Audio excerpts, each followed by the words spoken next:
Hello everyone, this is what my room looks like with the lights out and me being illuminated solely by the glow of my computer. Mwahaha. I am today going to rant about what we call censorship, because censorship may, as you have guessed, piss me off. Censorship is the horrible thing. Censorship is to evil, and yet censorship is justified, as all tyranny is justified, by what many would call the best of reasons, the holiest of reasons. Censorship is justified for chillins. It is justified for God. You censor, you restrain the minds of the people so as to maintain the social order, so as to maintain the innocence of children, so as to not offend the hapless minorities, so as to avoid promoting hate, and so as to really continue the hateful chauvinism that exists.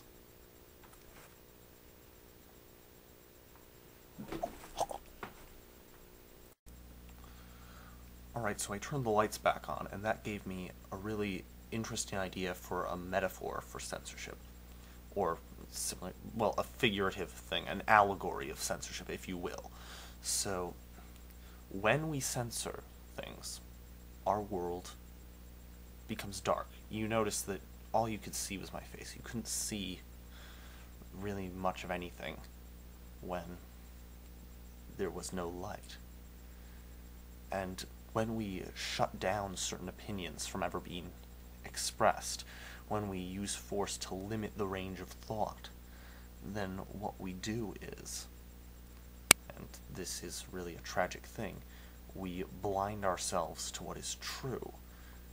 We end up restricting our patterns of thought so much that even if it turns out our opinion is true, or is in the correct direction, we can't properly refine it because we can't see it made more stark by its collision with error. We can't see the places where it's false because it can't be criticized.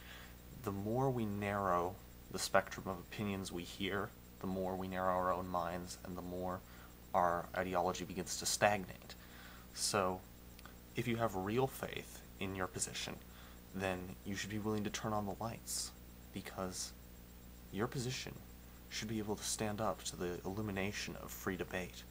It should be able to stand up and be just as beautiful and true, and not some thin facade under the veneer of criticism.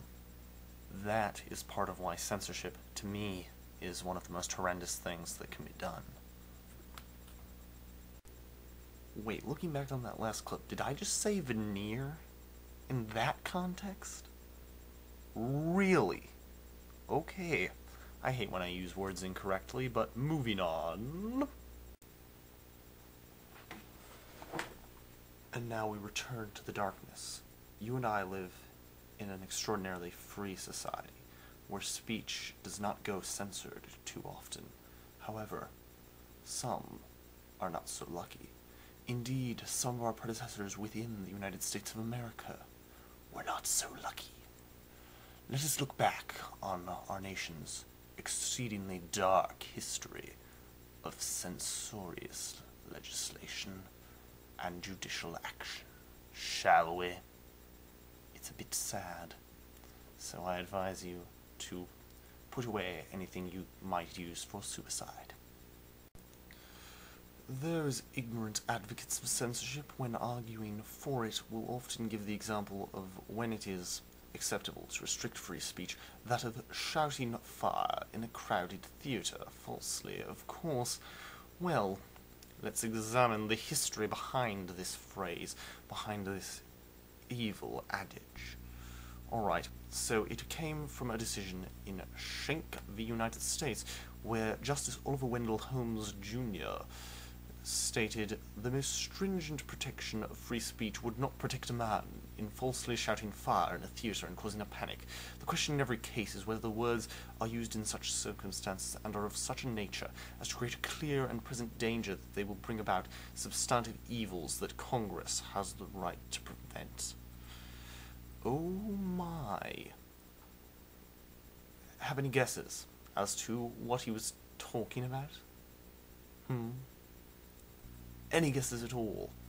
This was his majority decision in Schenck v. United States, a 1919 United States Supreme Court case in which the defendant was Charles Schenck, head of the United States Socialist Party. He was distributing leaflets that contained statements criticizing the draft for World War I. He was presenting anti-war statements. He presented decent constitutional arguments against the draft. He presented good arguments for pacifism. He was arguing effectively against that sort of compulsory servitude. Now, imagine if people judged clear and present danger in this way. Every protester, every dissenter could be squelched by this. A clear and present danger to the United States? Any questioning of authority constitutes a clear and present danger? That ideology, that form of governmental power is what constitutes a clear and present danger, Mr. Orville Wendell Holmes. That sort of ideology, that sort of sickening expansion of statism, that ability to squelch the dissenting opinions, to write out any questioning of the veracity of law, will destroy us by eliminating the power of civil disobedience, by eliminating the ability of radicals and dissidents to spread information. It really, if the United States had followed Schenck v. US to its full conclusion, I don't think we'd really be a free society today. I think that this Supreme Court decision is something that could easily be applied to turn us into something Stalinistic.